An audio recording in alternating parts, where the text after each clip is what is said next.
अजून एक वचन आज आपण बघणार आहोत. येशू ख्रिस्ताच्या, जसं आपण पॅशन वीकबद्दल बोलत आहोत आणि येशू ख्रिस्ताच्या जीवनामध्ये त्याच्या शेवटच्या दिवसामध्ये कुठल्या कुठल्या घटना घडल्या त्याविषयी आम्ही बघत आहोत आणि मंदिराचं शुद्धीकरणाविषयी आताच आपण ऐकलेलं आहे. आणि आता आपण अजून एक गोष्ट बघणार आहोत की येशूच्या अधिकाराविषयी येशूला हा अधिकार कोणी दिला याविषयी शास्त्री परुषी येशू ख्रिस्ताला विचारतात की तुला मंदिरामध्ये येऊन मंदिराची उलथापालथ करण्याचा अधिकार कोणी दिला, तुला चिन्ह चमत्कार करण्याचा अधिकार कोणी दिला, तुला मंदिरामध्ये येऊन जे वचन आहे ते सांगण्याचा अधिकार कुणी दिला.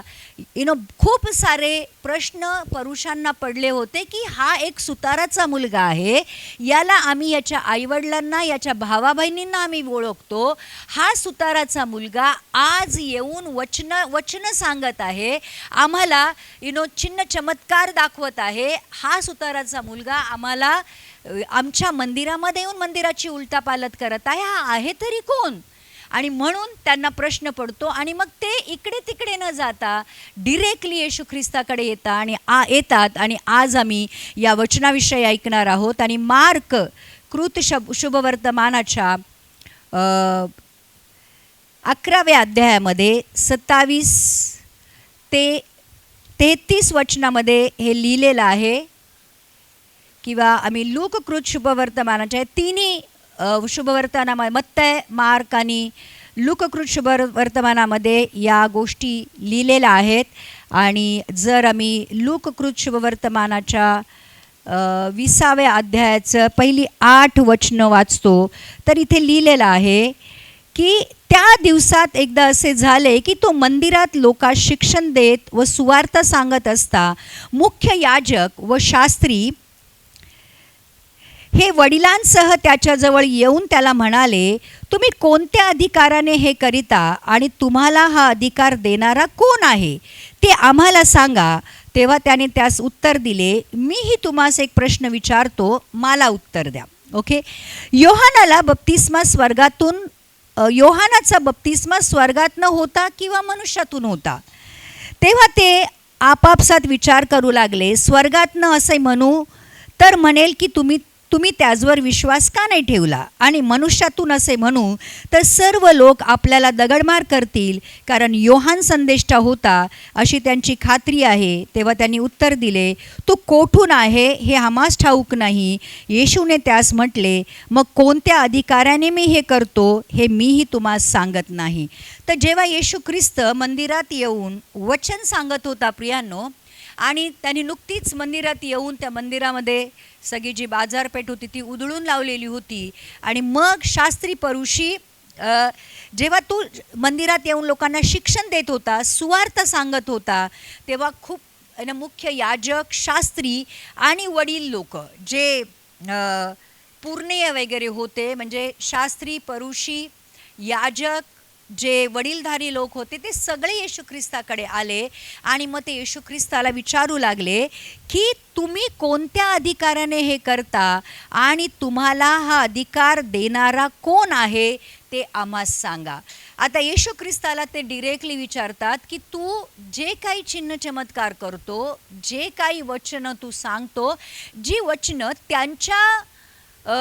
त्यांच्याकडे लिहिलेली नव्हती किंवा त्यांना सुद्धा ती नवीन होती, तर ते विचारतात तू कुठल्या अधिकाराने हे शिक्षण देतो, कोणी दिला तुला हा अधिकार. आणि कारण येशू ख्रिस्त शास्त्री नव्हता, येशू ख्रिस्त परुषी नव्हता, येशू ख्रिस्त कुठला याजक नव्हता. म्हणजे हे जे शास्त्री परुषी याजकांना जे देवाच्या वचनाचं शिक्षण होतं किंवा त्यांनी ते शिक्षण घेतलेलं होतं आणि त्यांनाच वचनातून बोलण्याचा अधिकार होता, तर मग ते विचार करत होते की हा शास्त्री नाही आहे, हा परुषी नाही आहे, हा याजक नाही आहे, मग कुठल्या अधिकाराने हा शिक्षण देतो, वचनाचं शिक्षण देतो आणि तो सुवार्ता सांगतो. आणि म्हणून मग जेव्हा प्रियांनो एक गोष्ट लक्षात घ्या, जेव्हा कुठलाही माणूस परमेश्वराची योजना जेव्हा समजत नाही, तेव्हा त्या परमेश्वरालाच तो विचारतो की तुला अधिकार कोणी दिला. येशू ख्रिस्त कोण होता? परमेश्वर होता. आणि परमेश्वराविषयी जेव्हा आम्ही जाणत नाही, परमेश्वराच्या परमेश्वरत्वाविषयी आम्ही जाणत नाही, परमेश्वराच्या योजनेबद्दल जेव्हा आम्ही जाणत नाही ना प्रियांनो, तेव्हा आम्ही खूप सारे प्रश्न परमेश्वराला करतो. हेच का, तेच का, असंच का, तसंच का, कधीच आणि का, खूप सारे प्रश्न आम्हाला पडतात, कारण आम्हाला वचनाचं ज्ञान नसतं. आणि तसंच या शास्त्री पुरुषांचं झालं होतं. आणि ज्या परमेश्वराने सृष्टी बनवली, स्वर्ग आणि पृथ्वीचा निर्मात्याला हे शास्त्री पुरुषी, याजक आणि वडील लोक हे विचारत होते की तुला अधिकार कोणी दिला. म्हणजे जेव्हा मनुष्य अंधारामध्ये चालतो, जेव्हा एक मनुष्य गर्वामध्ये चालतो, किंवा एखादा मनुष्य पापामध्ये चालतो, आणि एखादा मनुष्य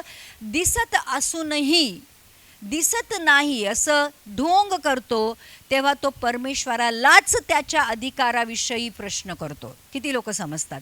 जेव्हा आमच्या जीवनामध्ये पाप आहे, किंवा आमच्या जीवनामध्ये गर्व आहे, किंवा आम्हाला सत्य समजून सुद्धा त्याला समजून घ्यायचं नाही आहे, तर मग आम्ही परमेश्वरालाच प्रश्न करायला लागतो. प्रियांनो, परमेश्वर हा भस्म करणारा अग्नी आहे.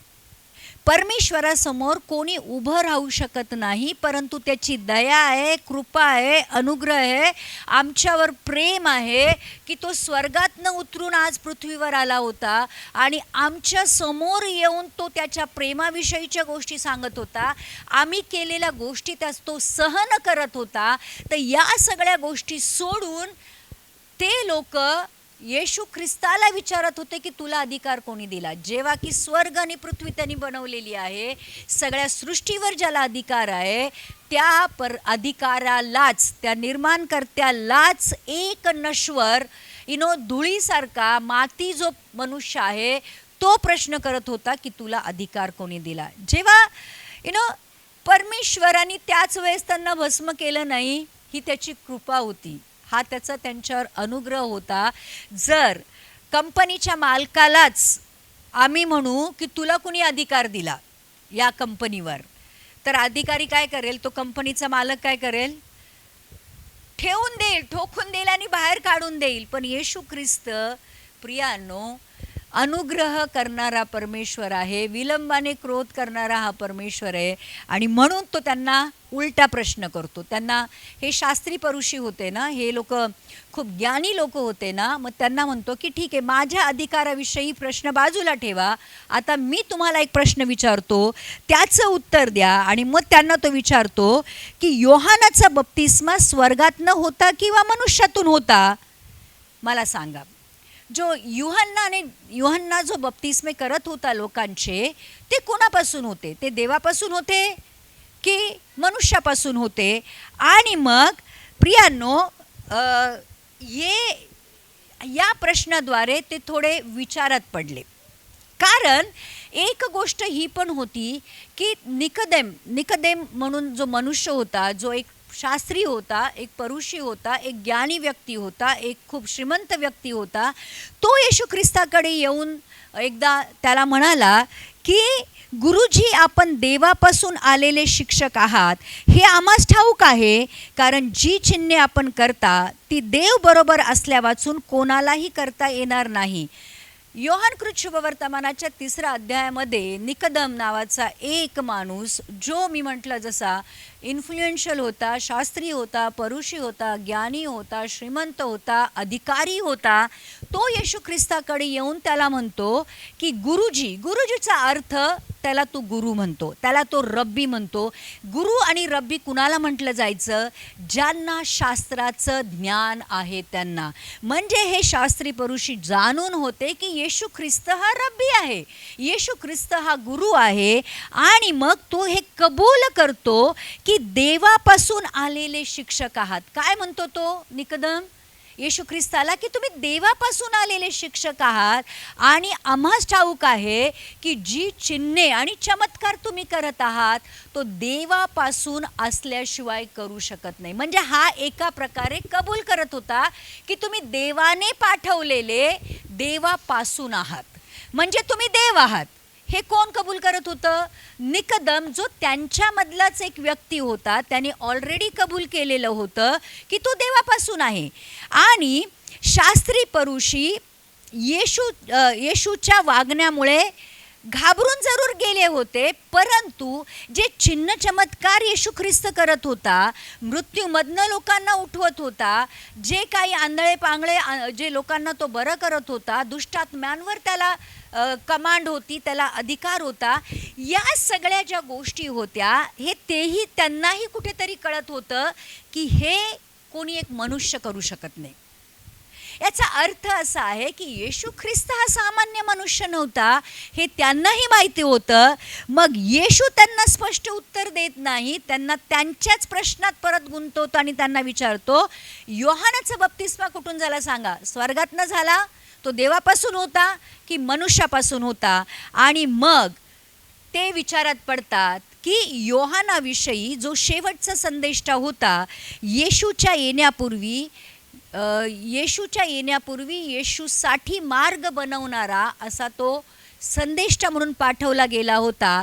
आणि यशया संदेष्टाने ऑलरेडी योहान संदेष्टाविषयी सांगितलं होतं की जेव्हा येशू ख्रिस्त या जगामध्ये येईल, यहुद्यांचा राजा जेव्हा या जगामध्ये येईल, तेव्हा त्याच्यासाठी मार्ग बनवण्यासाठी योहानाला पाठवलं जाईल. हे ऑलरेडी यशयाच्या पुस्तकामध्ये लिहिलेलं होतं. शास्त्री पुरुषांना ते माहिती होतं.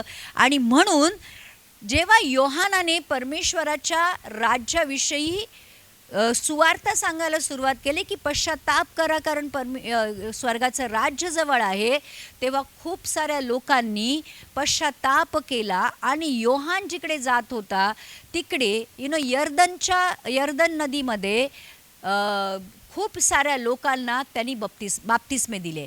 याचा अर्थ आहे की लोकांनी योहानाला संदेष्टा म्हणून स्वीकारलेलं होतं आणि त्या संदेष्टाकडून यहुदी लोकांनी पण बाप्तिस्मे घेतले होते. म्हणजे ते विचारात पडले की स्वर्गापासून होता म्हणावे, तो म्हणेल की तुम्ही विश्वास का नाही ठेवला? जर योहानाने बाप्तिस्मे स्वर्गाच्या सांगण्यावरनं दिले, देवाच्या सांगण्यावरनं दिले, तर मग तुम्ही का नाही घेतले? आणि आम्ही बाप्तिस्मा का नाही घेतला? कारण योहानाला स्वीकारणे म्हणजे येशूला स्वीकारणे होते. कारण योहान कशासाठी आला होता? योहानाचं काम काय होतं? योहानासाठी परमेश्वराची योजना काय होती की येशूच्या आधी येऊन त्याच्यासाठी मार्ग बनवलं. मग जर योहानाने बाप्तिस्मा दिलेले खरे होते, स्वर्गातून होते, तर मग ह्यांनी का नाही घेतले? शास्त्री पुरुषांनी का नाही घेतले? आणि मग योहानाला स्वीकारणं म्हणजे एक प्रकारे येशू ख्रिस्ताला स्वीकारणं होतं.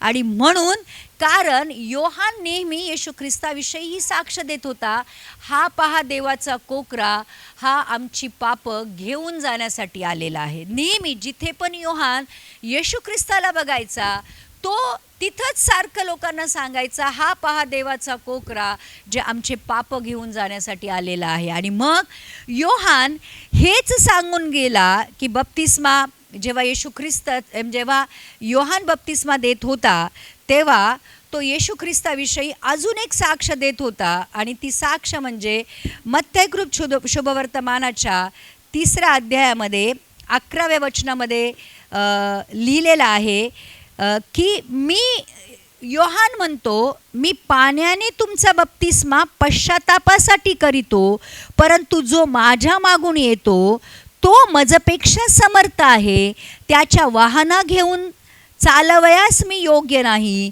तो पवित्र आत्म्याने व अग्नीने तुमचा बप्तिस्मा करेल. आता जर हे शास्त्री पुरुषी म्हणतील की योहान स्वर्गाच्या द्वारे म्हणजे स्वर्गातून सांगितल्यामुळे बप्तिस्मा देत होता, तर मग दुसरा प्रश्न हा उपस्थित होत होता की तुम्ही का नाही घेतला? आणि जर हे शास्त्री पुरुषी जर योहानाद्वारे बप्तिस्मा घेतात, याचा अर्थ योहानाने जे सांगितलं होतं की मी येशूच्या आधी येऊन त्याच्यासाठी मार्ग बनवण्यासाठी आलेलो आहे, मी त्याच्या चपला त्याच्या वाहना उचलण्याच्या पण लायक नाही आहे, परंतु मी तुम्हाला आता पश्चाताप करताय म्हणून पाण्याने बप्तिस्मा देतो, परंतु माझ्या मागून जो येणारा आहे तो तुमचा बप्तिस्मा पवित्र आत्म्याने आणि पाण्याने करेल. याचा अर्थ असा होता की योहानाच्या पेक्षा सुद्धा श्रेष्ठ येशू ख्रिस्त होता, हे स्वीकारणं आलं जे शास्त्री पुरुषांना मान्य नव्हतं. आणि मग त्यांनी विचार केला की जर आम्ही म्हणू की योहान माणसापासून आला होता तर लोक आम्हाला धोंडमार करतील, कारण योहान जर संदेष्टा नाही हे जर कबूल करत होते तर सगळे लोक उठतील, रागाने उठतील आणि मग या शास्त्री पुरुषांना धोंडमार करतील, कारण त्यांनी परमेश्वराचं वचन नाकारलेलं आहे. आणि म्हणून योहान खरोखर संदेष्टा होता हे सगळे मान्य करत होते. आणि मग जे शास्त्री पुरुषी मान्य करणार नव्हते तर प्रियांनो मग त्यांना मारण्यात आलं असतं लोकांच्या द्वारे. आणि मग ते येशूला म्हणाले आम्हाला ठाऊक नाही. जेव्हा येशू ख्रिस्ताने विचारलं की योहानाचा बप्तिस्मा स्वर्गात नव्हता की माणसात नव्हता, तेव्हा ते म्हणतात आम्हाला माहीत नाही. येशू त्यांना म्हणाला तर मग कोणत्या अधिकाराने मी तुम्हाला, कुठल्या अधिकाराने मी या गोष्टी करत आहे, वचन सांगत आहे, चिन्ह चमत्कार करत आहे, किंवा आज मंदिरामध्ये जी उलतापालत केली ती कशासाठी, कुठल्या अधिकाराने करत आहे, मी पण तुम्हाला सांगणार नाही. तुम्ही सांगत नाही ना मला योहानाचा बप्तिस्मा कुणाकडून होता, स्वर्गातनं की माणसाकडनं. जर तुम्ही म्हणता मला ठाऊक नाही तर मी सुद्धा तुम्हाला मी कुठल्या अधिकाराने या गोष्टी करतो हे सांगणार नाही. मग प्रियांनो, आज आमच्यासाठी या घटनेतून एक उपदेश किंवा एक घ्यायची गोष्ट ही आहे की समजत असूनही समजत नाही असा दिखावा करत असाल, सत्य समोर असूनही असूयेपोटी किंवा रागापोटी जर स्वीकारत नसाल तर मग तुम्हाला येशू ख्रिस्त म्हणतो मी तुमच्यापासून सगळ्या गोष्टी लपून ठेव, मी सांगणारच नाही, तुम्हाला सत्य तुमच्यावर प्रकट करणारच नाही. प्रियांनो, सगळ्यात मोठं सत्य हे आहे आज जगासमोर की येशू ख्रिस्त या जगामध्ये आला होता. एकच असा मनुष्य होता जो पवित्र आत्म्याद्वारे या जगामध्ये आला, पवित्रतेचं जीवन जगला, ज्यांनी पाप केलं नाही, त्याला क्रुसावर देण्यात आलं. तो एकच असा मनुष्य होता जो तिसऱ्या दिवशी जिवंत झाला, पुनरुत्थानित झाला. आणि हा एकच असा मनुष्य होता ज्याला लोकांनी स्वर्गामध्ये जाताना बघितलं होतं. मग या सगळ्या गोष्टी बघून सुद्धा आणि माहीत असून सुद्धा जर आम्ही ते समजत असूनही समजत नसल्याचं नाटक करू आणि येशू ख्रिस्ताला नेहमी नाकारत राहू तर मग प्रियांनो, येणारा जो न्याय आहे तो खूप कठीण आहे. आणि म्हणून आज आमची परिस्थिती अशी होऊन देऊ नका. माहिती आहे येशू ख्रिस्त पवित्र परमेश्वर आहे, तरी आम्ही अपवित्रतेमध्ये चालू. माहिती आहे तो लवकर येणार आहे, तरीसुद्धा आम्ही त्याच्यासाठी तयार न होऊ. माहिती आहे की त्यांनी या गोष्टी नाही करायला सांगितल्या त्याच गोष्टी करू, ज्या गोष्टी करायला सांगितल्या त्या नाही करणार, ज्या गोष्टी नाही करायला सांगितल्या त्या करत राहणार. सत्य माहीत असून सुद्धा असत्याकडे जाणार, तर प्रियांनो मग न्याय होणार. आणि म्हणून इथं असं लिहिलेलं आहे की यातनं आम्हाला हे शिकायचं आहे की जर आम्हाला माहिती आहे की येशू देवाचा पुत्र आहे तर स्वीकारा, तारावयास आला आहे तर तारण करून घ्या आणि उगीच प्रश्न करत बसू नका. सत्य समजून घ्या, विरोध करायचा म्हणून विरोध करू नका. आज खूप सारे लोक येशूचा विरोध करतात. त्यांना माहीत नाही की बायबल काय सांगतं, त्यांना माहीत नाही की क्रूस काय सांगतो, त्यांना माहिती नाही येशू ख्रिस्ताचं रक्त काय सांगतं. जर तुम्हाला माहीत नाही तर बोलू नका, आणि जर तुम्ही येशू ख्रिस्ताकडे येऊ शकत नाही तर विरोध करू नका. विरोध करायचा आहे म्हणून करू नका, कारण आज उगीच लोक विरोध करतात ख्रिस्ती लोकांचा आणि ख्रिस्ताचा. मग अशा लोकांचा न्याय खूप मोठा होईल. जसे शास्त्री परुषी त्यांच्या समोर होतं, येशू ख्रिस्त चिन्ह चमत्कार करत होता, येशू ख्रिस्त स्वर्गाच्या गोष्टी करत होता, येशू ख्रिस्त वचनाद्वारे सुवार्ताद्वारे परमेश्वराची योजना त्यांना सांगत होता. येशू ख्रिस्त पवित्रतेमध्ये चालत होता, त्यांनी कुठलं पाप केलं नव्हतं, हे सगळं लोकांना माहिती होतं, इवन शास्त्री पुरुषांना माहिती होतं. तरी सुद्धा ते त्याचा घात करायचा प्रयत्न करत होते, त्याला पकडण्याचा प्रयत्न करत होते. मग प्रियांनो, येशू ख्रिस्त सुद्धा त्याच्या न्यायामध्ये जेव्हा येईल तेव्हा त्या अशा लोकांचा खूप मोठा न्याय करेल. वेळ आणि सत्य समोर असून सुद्धा जर तुम्ही स्वीकारत नसाल तर मग त्याचा खूप मोठा परिणाम तुम्हाला सार्वकालिकामध्ये बघायला मिळेल. आणि मग येशू ख्रिस्त जसा म्हटला, मी तुम्हाला सांगणारच नाही की मी कुठल्या अधिकारात करतो. आणि मग अशा लोकांपासून खूप साऱ्या गोष्टी परमेश्वर लपून ठेवील. तर प्रियांनो, या गोष्टीतनं आपण हा बोध घेतला.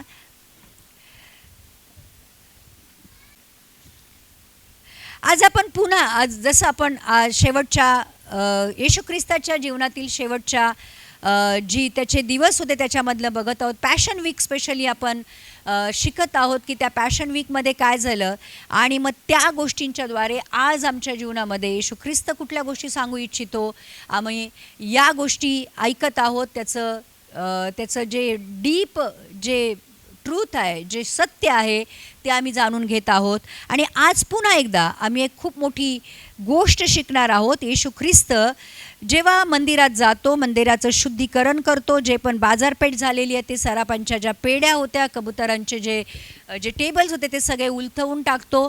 आणि मग शास्त्री परुषी त्याच्या अधिकाराविषयी प्रश्न उपस्थित करतात की हा कुठल्या अधिकाराने या गोष्टी करतो, हे जे वचनं सांगतो, मंदिरामध्ये येऊन सुवार्ता सांगतो, कुठल्या अधिकाराने हे करतो. आणि त्याला ते प्रश्न विचारतात. आणि मग येशू ख्रिस्त त्यांना योहान बप्तिस्मा करणाऱ्याविषयी विचारतो की योहानाचा बप्तिस्मा कुणाकडून झाला, स्वर्गातून की मनुष्याकडून. आणि मग ते म्हणतात आम्हाला ठाऊक नाही. तर येशू ख्रिस्त म्हणतो की मी पण सांगणार नाही की मी कुठल्या अधिकाराने हे करतो. आणि मग ते समजून सांगण्यासाठी त्यांना तो एक दाखला देतो, एक गोष्ट सांगतो की जेव्हा मत्तेकृत शुभवर्तमानाच्या 21व्या अध्यायाच्या 28व्या वचनामध्ये त्यांना एक दृष्टांत देतो. आणि मग दृष्टांताद्वारे त्यांना सांगण्याचा प्रयत्न करतो की कोण येशू ख्रिस्ताच्या स्वर्गाच्या राज्यामध्ये प्रवेश करेल आणि कोण करणार नाही. तर दृष्टांत हा आहे. प्रियांनो, तुम्हास काय वाटते ते सांगा बरे. येशू ख्रिस्त त्यांना प्रश्न विचारतो.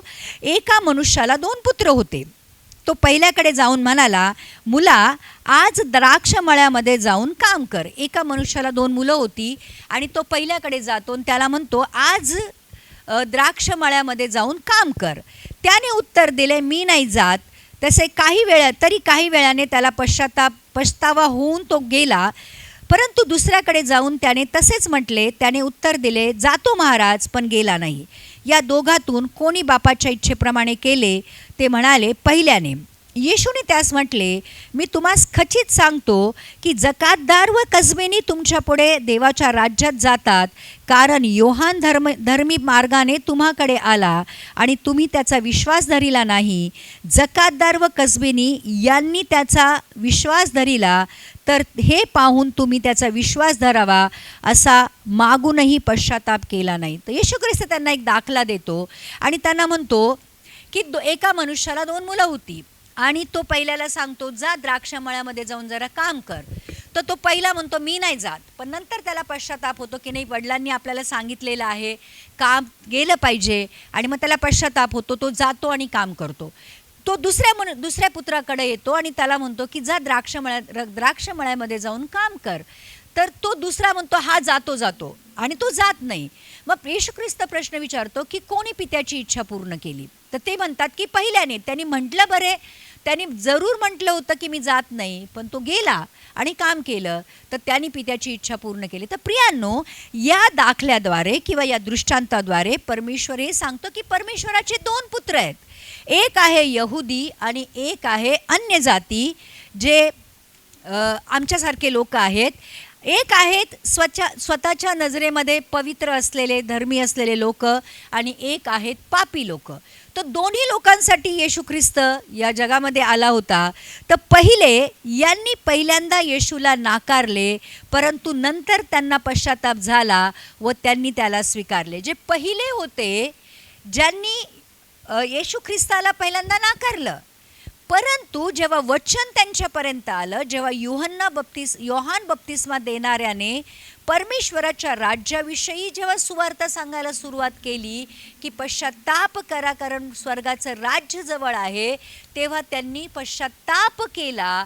आणि प्रियांनो, खूप साऱ्या जकातदारांनी, कसबीनींनी, जे वेश्या होत्या किंवा खूप मोठ्या मोठ्या पापामध्ये जे अधिकारी होते, ते सगळ्यांनी येऊन योहान बप्तिस्मा देणाऱ्याकडनं बप्तिस्मे घेतले. म्हणजे जे पहिले लोक, जे पहिले पुत्र जे होते परमेश्वराचे, जे पापामध्ये होते, खूप मोठे मोठे पाप करत होते, सो कॉल्ड जकातदार एक असा भ्रष्ट लोकांचा समाज होता की जे लोकांना लुटत होते. ते अधिकारी होते, सरकारी अधिकारी होते, पण लोकांकडनं खूप सारा कर आकारत होते, अवाजवी कर आकारत होते आणि ते खूप भ्रष्ट अधिकारी होते. आणि कसबिनी म्हणजे वेश्या ज्या होत्या, ज्या एक प्रकारे नैतिक त्यांचं पतन झालेलं होतं, ज्या स्वतःच्या शरीराचा विक्रय करत होत्या. पण जेव्हा त्यांच्यापर्यंत परमेश्वराचं वचन पोहोचलं तेव्हा त्यांना त्यांच्या पापाचा पश्चाताप झाला.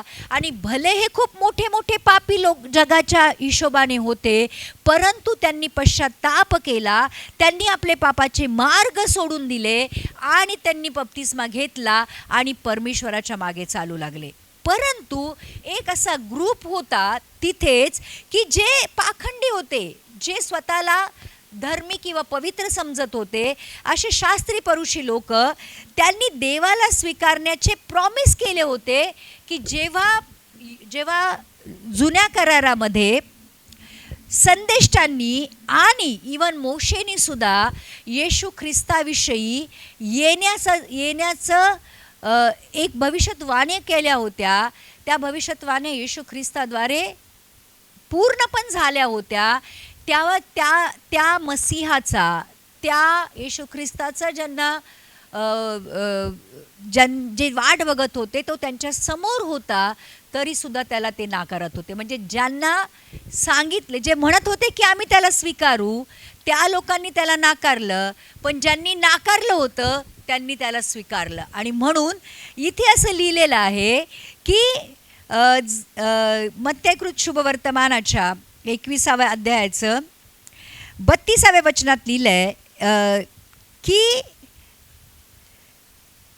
कारण योहान धर्मी मार्गाने तुम्हाकडे आला,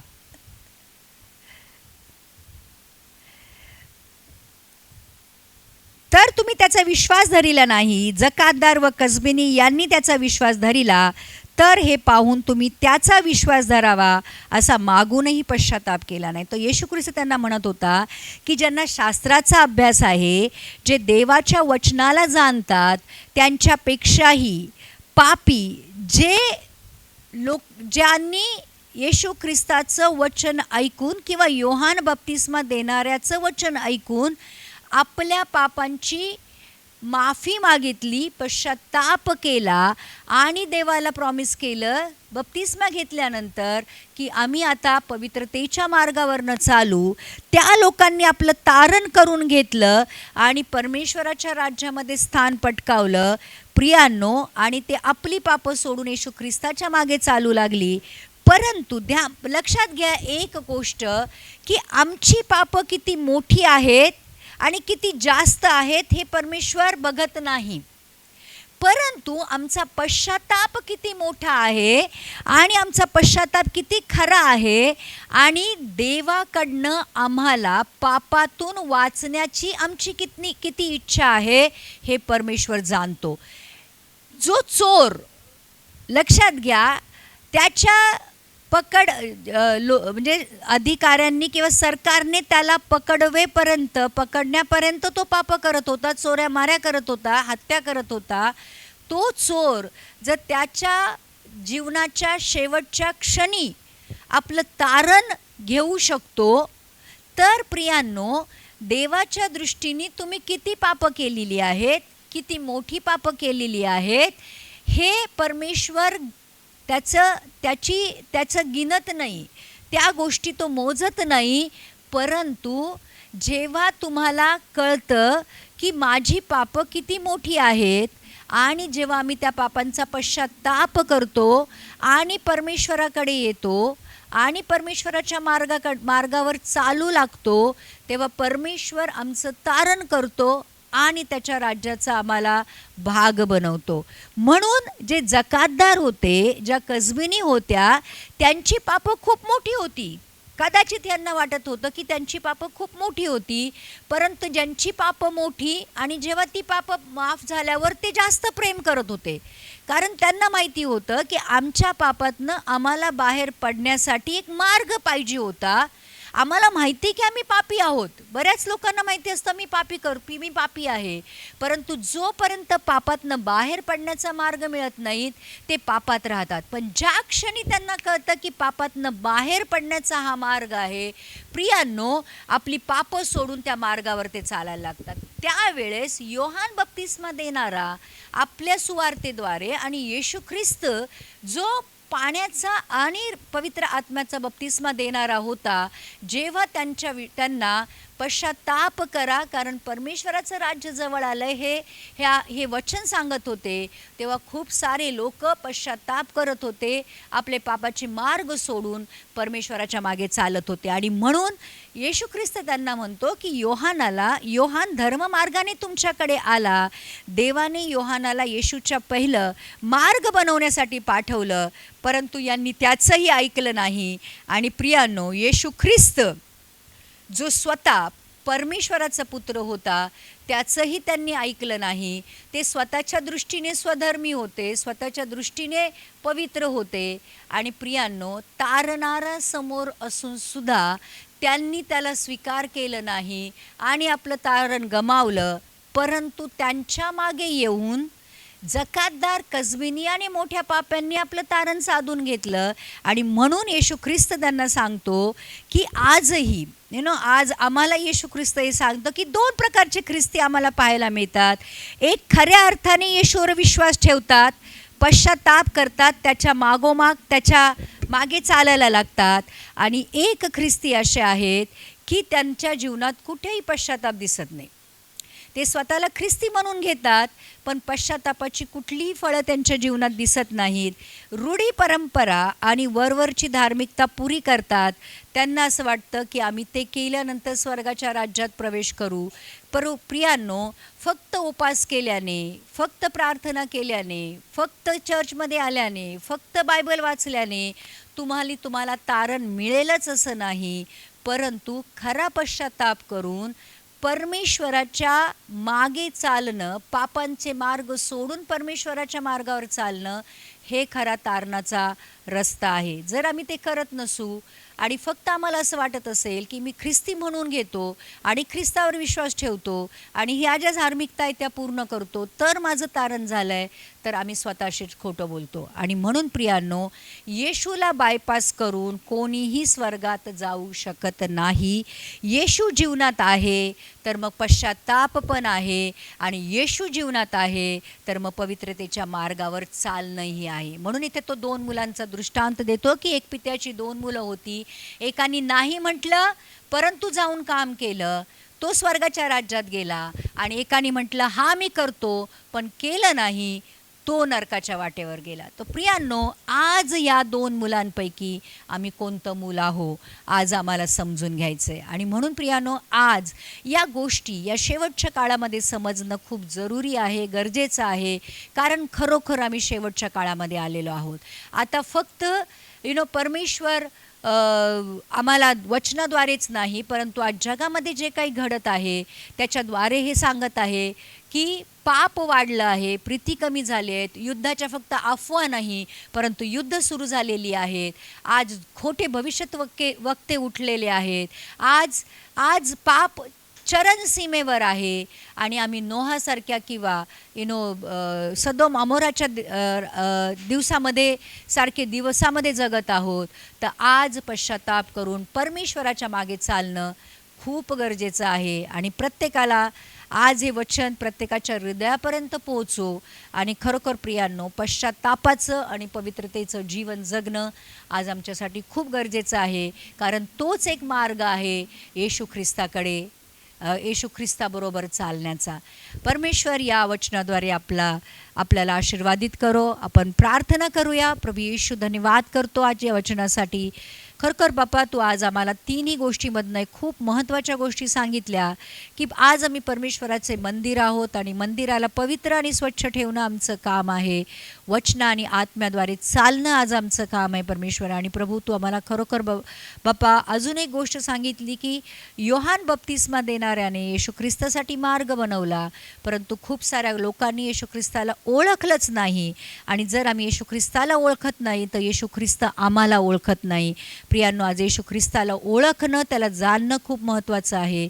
आणि तिसरी गोष्ट परमेश्वरा, तू आम्हाला सांगितली की 2 पुत्रांपैकी कुठला पुत्र आम्ही आहोत, नाही म्हणून परमेश्वराच्या इच्छेप्रमाणे चालणारा की हा म्हणून त्याच्या इच्छेप्रमाणे न चालणारा. प्रियांनो, आज या वचनाद्वारे परमेश्वराने सामर्थी गोष्टी आमच्याबरोबर केलेल्या आहेत आणि म्हणून आपण परमेश्वराचे आभार मानू. आणि या शेवटच्या दिवसामध्ये आज जेव्हा तो आमच्याशी वचनाद्वारे बोलत आहे, तर प्रियांनो, आज पश्चातापाचं आणि पवित्रतेचं जीवन जगून आज आपण परमेश्वराच्या राज्यामध्ये आपलं स्थान पक्क करूया येशूच्या नावामध्ये. आमेन, आमेन, आमेन.